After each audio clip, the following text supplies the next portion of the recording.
আসসালামু আলাইকুম। আজ আপনাদের সঙ্গে চলে আসলাম আমার খুবই প্রিয় একটি পরিচিত একটি খাবার, সেটা হলো লাল শাক। আমার খুবই প্রিয় এবং খুবই পছন্দের একটি খাবার এই লাল শাক। লাল শাকে প্রচুর পরিমাণ ভিটামিন এ আছে, আয়রন আছে, সেই সঙ্গে এটি বিভিন্ন ধরনের ভিটামিনে পরিপূর্ণ। স্কারভি কমায়, কোষ্ঠকাঠিন্য দূর করতে সাহায্য করে।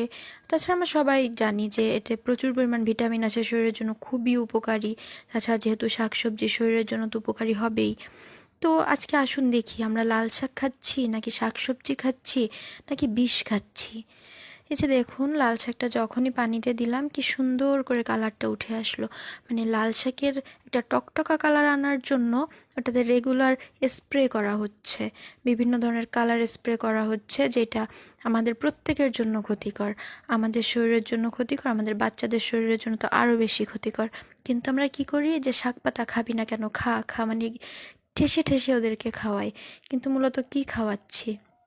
পরে দেখেনি যে পরবর্তীতে যখন আবার ধুচ্ছি তখন উপরের কালারটা চলে যাচ্ছে, একদম ফ্রেশ পানি, কিন্তু ভিটামিন মানে এটাতে বিষটা তো রয়েই যাচ্ছে। আমরা বাচ্চাদেরকে কি খাওয়াচ্ছি, আমরা কি খাচ্ছি।